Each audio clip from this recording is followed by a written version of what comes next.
Bien, ahora vamos a ver, chicos, en la cuarta clase lo que viene a ser el parto distóxico, que viene a ser pues el parto con complicaciones, ¿no? El parto dificultoso, el parto obstruido, ¿correcto? De ahí viene la palabra distosia, ¿no? El dificultoso, obstruido, con complicaciones, ¿correcto? Si el parto está alterado, obviamente los tiempos se van a alterar. El tiempo puede ser o muy rápido, ¿no es cierto?, lo cual hablamos de un parto precipitado, o puede ser muy lento.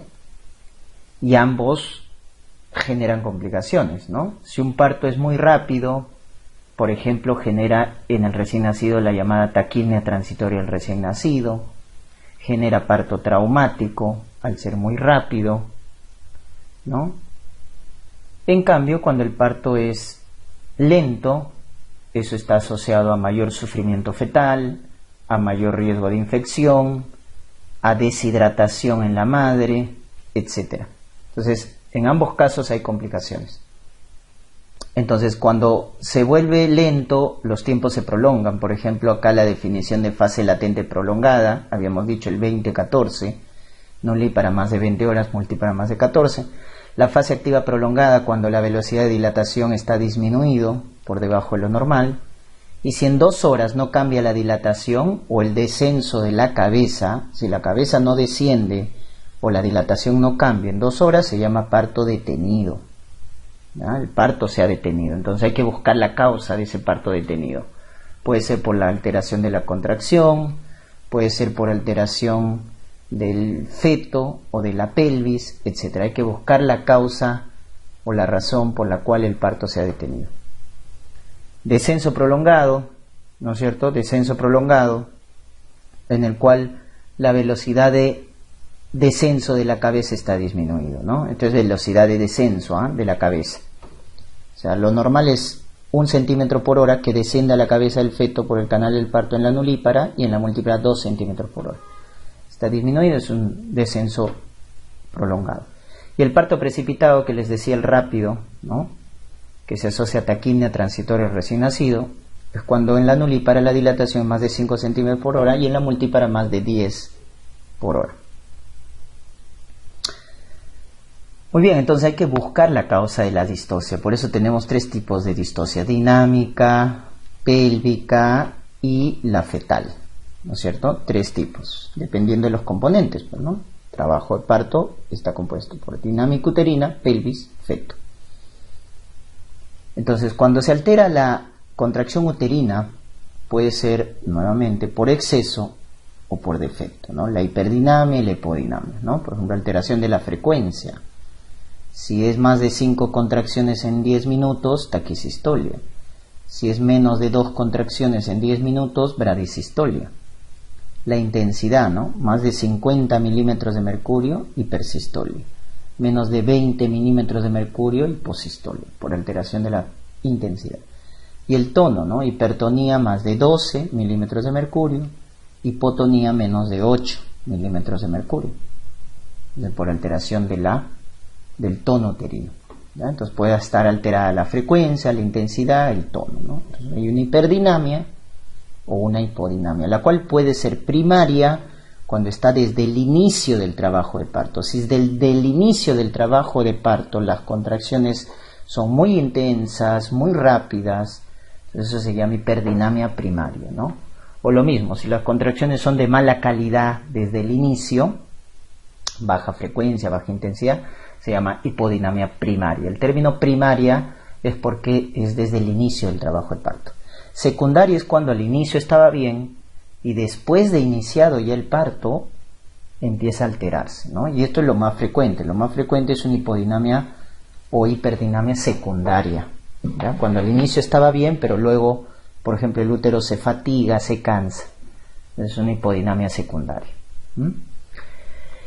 Y cuando se altera la coordinación se llama disdinamia. ¿Cómo coordinación? Ustedes recordarán que la mayor contracción en intensidad, en duración, estaba en el fondo uterino, porque el marcapaso estaba en el cuerno derecho. y la contracción es descendente. Pero si esa coordinación se altera, entonces hablamos de una disdinamia, y eso puede darse por grados. En el grado 1, ¿por qué pasa? Porque hay 1 o 2 marcapasos adicionales al cuerno derecho. En la disdinamia grado 2 hay múltiples marcapasos ectópicos, y el 3 es cuando ya se invierte la gradiente, lo que estás viendo en la fecha. O sea, se ha invertido la triple gradiente descendente. ¿Se acuerdan la triple gradiente descendente que iba del fondo hacia el segmento uterino inferior? Entonces eso se invierte. La contracción es más intensa en el segmento uterino inferior y asciende. Entonces eso va a alterar, obviamente, el trabajo de parto. ¿Ya? Son los 3 grados de la disdinamia. Tanto para la hipodinamia, para la disdinamia, el tratamiento es con oxitocina. Hay que darle oxitocina, colocarle oxitocina. ¿Por qué? Porque la contracción es de mala calidad. Recuerden, en infusión endovenosa continua, por goteo. No se da en bolo, se da en infusión endovenosa continua, monitorizando. Siempre bajas dosis y luego vamos aumentando hasta encontrar la contracción de buena calidad. En la hiperdinamia hay que frenar con tocólisis, hay que dar tocolíticos, ¿no?, para frenar la contracción. Y en caso de una hipertonía hay que descartar, recuerden, desprendimiento prematuro de placenta, ¿no? Una hipertonía, un útero hipertónico, leñoso, también llamado Courvollier, descartar desprendimiento prematuro de placenta. Cuando hablamos de estrechez pélvica, entonces cuando hablamos de la alteración del canal óseo, estamos hablando del término pelvis estrecha. Y la pelvis estrecha se define por los diámetros, pues, ¿no? Entonces, un conjugado diagonal menos de 11.5, dicho de otra manera, obstétrico menos de 10, ya es una pelvis estrecha en el plano superior, porque habíamos dicho los conjugados son en el plano superior. En el plano medio está el diámetro bisciático, cuando es estrecho, menos de 9. Y en el plano inferior el diámetro bisquiático, menos de 8. Eso es pelvis estrecha. ¿Estamos? Hay una clasificación que es la de Kalmen y Molloy, los tipos de pelvis. ¿Cuáles son las dos eutóxicas? Las dos eutóxicas son la ginecoide y la antropoide, ¿no? La más frecuente de los tipos de pelvis es la ginecoide, es la más frecuente. Sus diámetros son correctos, las espinas ciáticas son poco prominentes, luego le sigue la antropoide, y las que son distóxicas, sí, es la androide y la platipeloide. Miren, la androide tiene forma triangular, porque las paredes pélvicas son convergentes y tiene espinas ciáticas prominentes. Cuando te describen así una pelvis, esa es la pelvis llamada androide, ¿no? Forma triangular, con espinas ciáticas convergentes, prominentes. Pero la más distóxica de todas es la platipeloide, ¿no? En la cual predominan sus diámetros transversos sobre el antero-posterior. Es como un plato, ¿no? Porque predomina el diámetro transverso.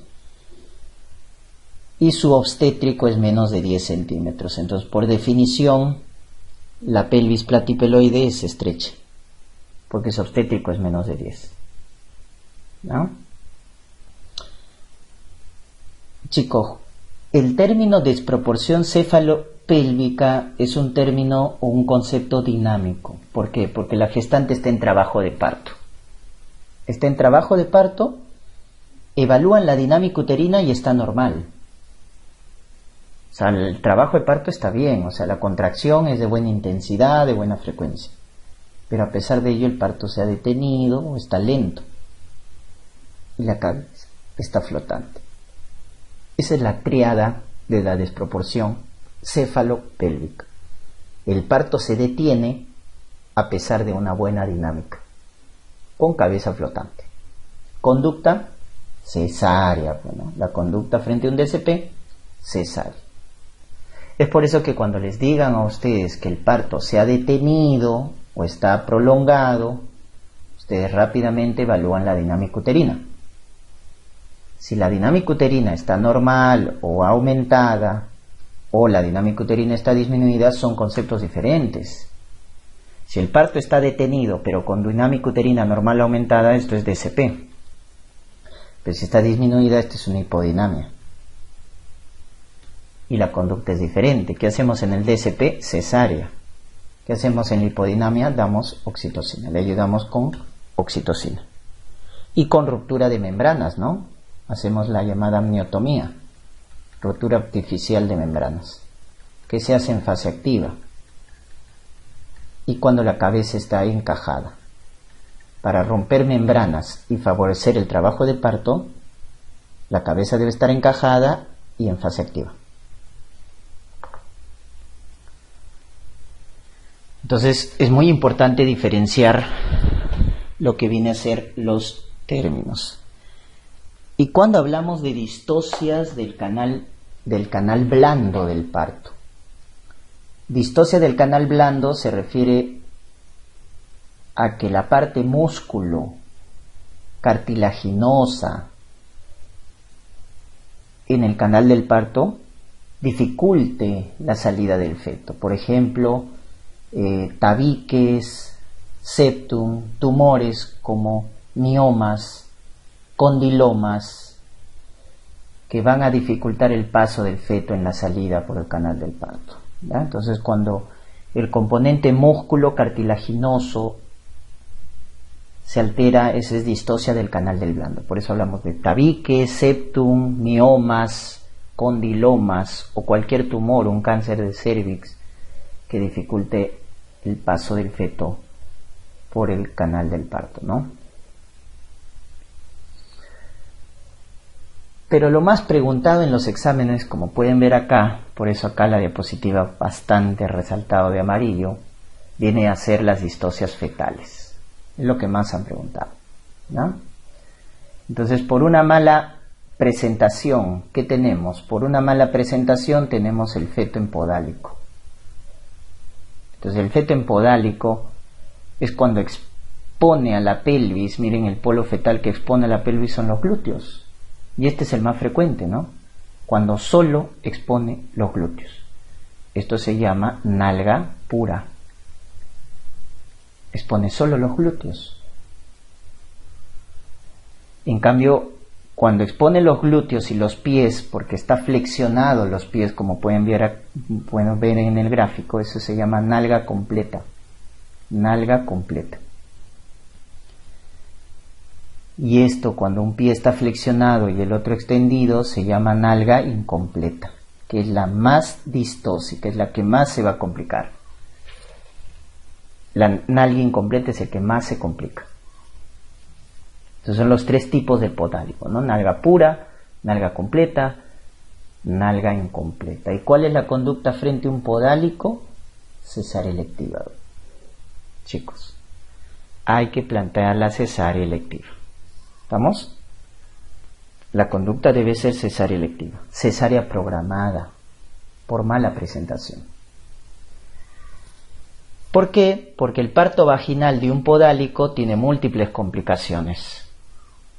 Hay más riesgo de sufrimiento fetal, hay más riesgo de complicaciones, sobre todo si es podálico y prematuro. Y una de las principales complicaciones de un podálico cuando lo sometemos a parto vaginal es esto, el prolapso de cordón, que genera sufrimiento fetal. Esa es una de las complicaciones que tienes que acordarte, ¿no? Cuando te preguntan ¿por qué no le das chance vaginal a un podálico? Porque hay riesgo de prolapso de cordón y eso genera sufrimiento fetal. El prolapso de cordón, hay tipos. Cuando está con las membranas íntegras se llama procúbito. Cuando está con las membranas rotas se llama prosidencia. Prosidencia. ¿Ya? Entonces, procúbito, membrana íntegra; prosidencia, membrana rota. Ese es el riesgo. Por eso la conducta es cesárea electiva. Si tú le das chance vaginal, puedes darle a un podálico chance vaginal, sí. No es de elección, porque de elección es cesárea, pero puedes darle chance. Siempre y cuando el ponderado del feto sea un ponderado fetal adecuado, ¿no? Entre 2.500 y 3.200 kilogramos, la cabeza esté flexionada, sea un podálico de qué tipo, nalga pura o completa. Al incompleto no le puedes dar chance vaginal. Entonces un adecuado ponderado fetal, cabeza flexionada, nalga pura o completa. En esos casos puedes darle chance vaginal, en la cual algunas veces vas a utilizar maniobras. ¿Qué maniobras se hacen para un parto vaginal de un podálico, no? Por ejemplo, está la maniobra de Rojas-Losset, de rotación. Hay que rotar al bebito para poder sacarlo. Maniobra de Rojas-Losset. También está la maniobra de Müller, la maniobra de Brach, ¿correcto? La maniobra de Morisot. Son algunas de las maniobras que se emplean para el parto vaginal de un podálico. ¿Ya? Maniobra Rojas-Losset, Müller, Brach, Morisot se emplean. Por mala situación. Por mala situación tenemos al feto en transverso. Feto en transverso. Ahí lo están viendo. Miren que cuando la situación es transverso, doctores, el que determina la posición es la cabeza. Ojo con ese dato. Cuando el feto estaba en longitudinal, el que determina la posición es el dorso, la espaldita del bebito. Pero cuando el feto está en transverso, el que determina la posición es la cabeza fetal. Ojo con ese dato. Principal factor de riesgo para un feto en transverso, miren, prematuridad. Es el principal factor de riesgo. Prematuro tiene más riesgo de ser transverso. También placenta previa, ¿no es cierto? Tiene riesgo de feto en transverso, cesáreas, cirugías, etc. Entonces la prematuridad es el factor principal para el feto en transverso. Acá la conducta también, ¿cuál es? Cesárea electiva. Cesárea electiva. Para el transverso, cesárea electiva.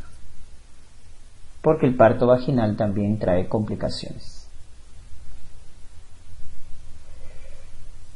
Cuando el hombro se queda impactado, decimos que es una distocia de hombros, cuyo factor de riesgo más importante es la macrosomía. La macrosomía es la causa principal de distocia de hombros. ¿Y quién produce macrosomía? La diabetes, ¿no es cierto? La diabetes, el embarazo prolongado, la obesidad generan macrosomía.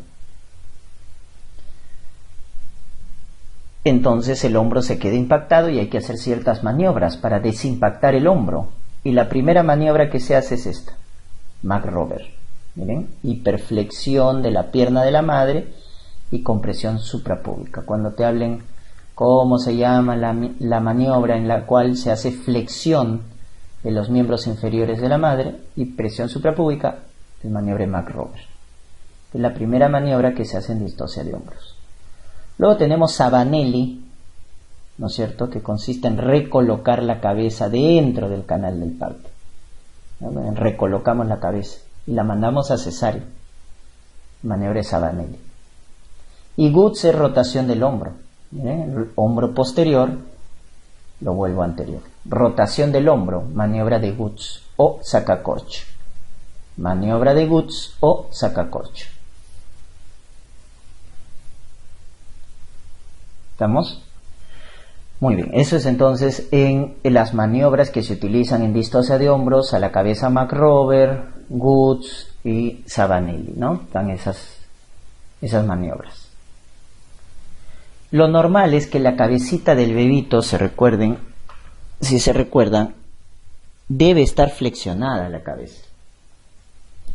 Porque cuando se extiende la cabeza, eso se llama deflexión. Entonces, ¿qué es una deflexión? Cuando extiende la cabeza el feto. Y ahí tenemos 3 tipos de deflexión. Grado 1, sincipucio, grado 2, frente, grado 3, cara. Son 3 grados de deflexiones. Entonces, ¿en qué consiste? En vez de flexionar, extiende la cabeza. Miren, en el grado 1, miren, acá el mentón está el mentón está separado del tórax. Lo normal es que esté pegado porque la cabeza flexiona, porque está separado. Entonces el punto de referencia cambia. Miren. ¿Cuál va a ser el punto de referencia cuando está en sincipucio grado 1? Lo normal era que cuando estaba en vértex o cefálico flexionado, el punto de referencia era el occipucio o fontanela posterior. Pero acá, como la cabeza está extendida en grado 1, miren, el punto de referencia es brecma, o fontanela anterior o fontanela mayor. Y el diámetro que expone, ¿cuál es? El occipito frontal, que mide 12 centímetros.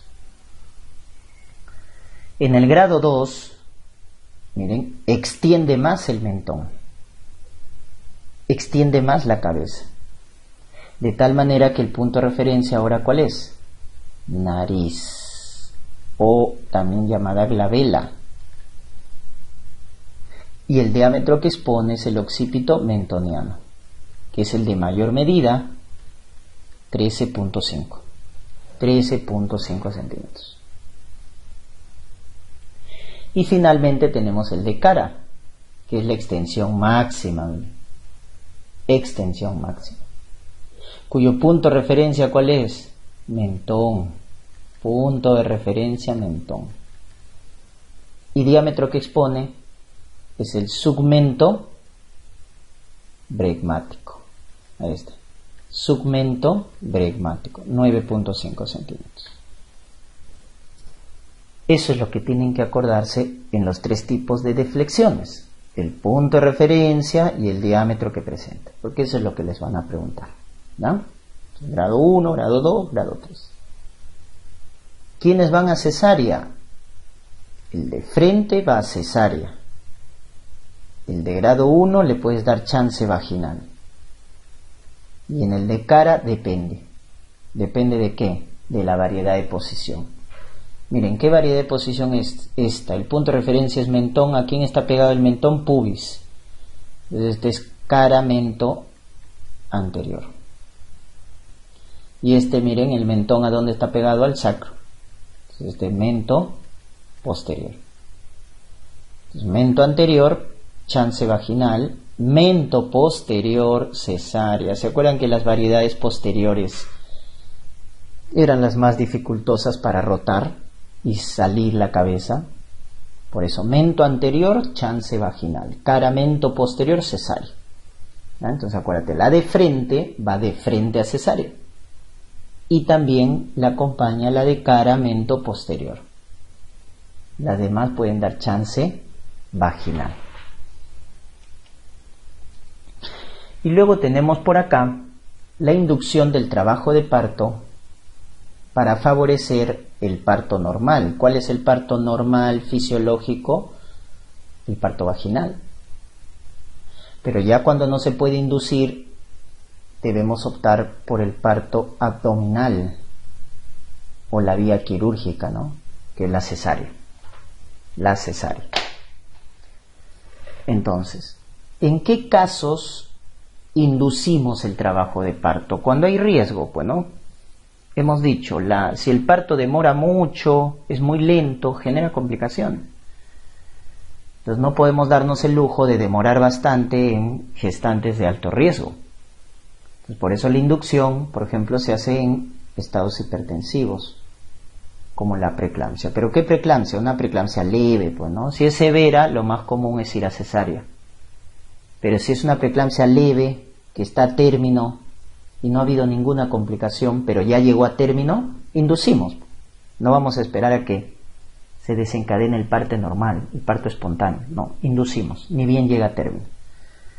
Un RPM mayor de 34 semanas hay que inducir, porque ya el pulmón está maduro. Si lo dejamos, se infecta, se complica. Inducimos cuando ya el RPM tiene pulmón maduro.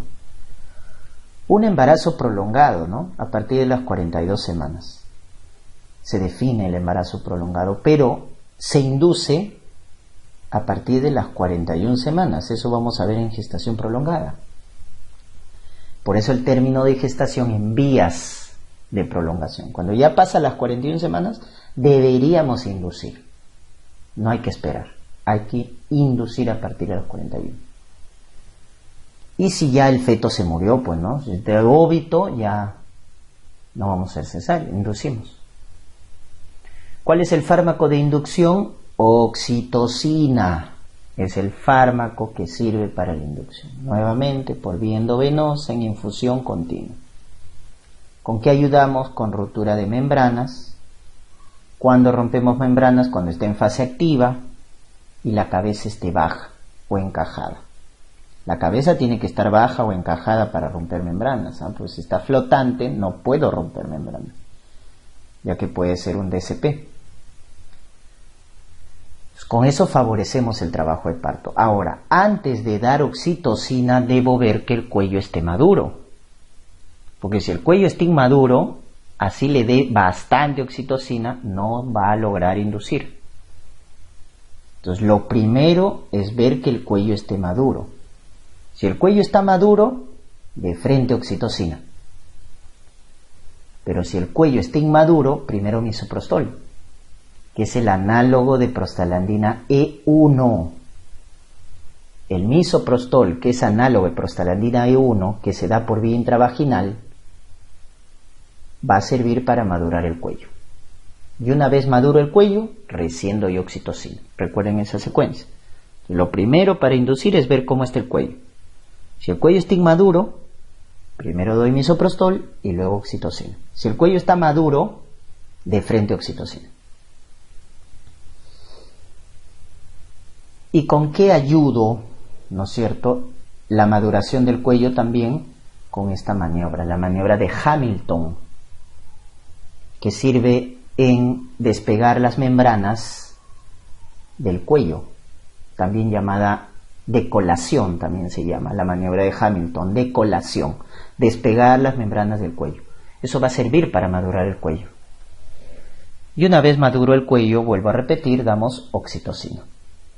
Si alguien se pregunta cómo evaluamos la madurez del cuello, eso es con el score de Bishop, ¿no? Que tiene ciertos parámetros que me evalúan, ¿no es cierto?, la madurez del cuello. Si es menor o igual a 6, es un cuello inmaduro.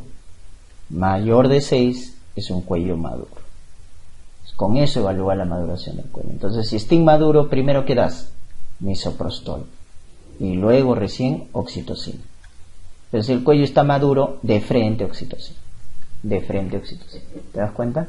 ¿Con qué ayudamos a madurar el cuello? Ayudamos a madurar el cuello con la maniobra de Hamilton, con la amniotonía, rotura artificial de membranas. ¿Con qué favorecemos la liberación de oxitocina? Maniobra de Ferguson, acuérdense. Cuando la mamá se estimula los pezones, aumentamos la liberación de oxitocina.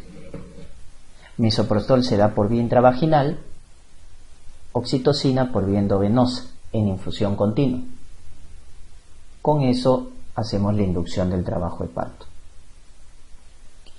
Cuando está contraindicada la inducción, ¿qué nos queda? La cesárea. Cesárea. Entonces, las indicaciones de cesárea, si te das cuenta, es cuando está contraindicada la inducción. O sea, cuando no puedes inducir, pero tienes que terminar el embarazo. Entonces, ¿qué te queda? Cesárea. Entonces, ¿cuáles son las indicaciones de cesárea electiva? Que es cuando no puedes inducir el trabajo de parto. Por ejemplo, distocias, que es la causa más frecuente. DCP, ¿no? Va a cesárea. Si es un DCP ya no puedes inducir. Tienes que mandar la cesárea. Caramento posterior, ya hemos dicho. Caramento posterior, frente, ya no puedes inducir. Si hay placenta previa oclusiva, si la gestante tiene VIH, es mejor la cesárea para evitar la transmisión vertical. Si el feto está en podálico, el feto está en transverso, hay que indicar cesárea. Si tiene antecedente de cirugía, miomectomía o cesárea anterior 2 veces. Si tiene una cesárea, podemos darle chance vaginal. Si tiene 2 o más cesáreas, ya no. Cesárea nuevamente. ¿Ya? Si tiene una cesárea, puedes darle chance vaginal, siempre y cuando esta cesárea ya tiene más de 2 años también. ¿Ya? En cambio, si tiene 2 o más cesáreas o tiene menos de 2 años, entonces es mejor recomendar una nueva cesárea, porque el riesgo de ruptura uterina es alto.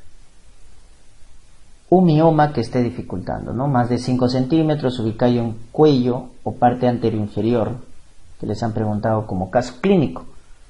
una gestante a término con un mioma grande en la parte anteroinferior del cuerpo uterino, hay que indicar cesárea, porque va a dificultar el trabajo del parto. Una cesárea segmentaria, no corporal, porque los miomas generalmente están en el cuerpo uterino.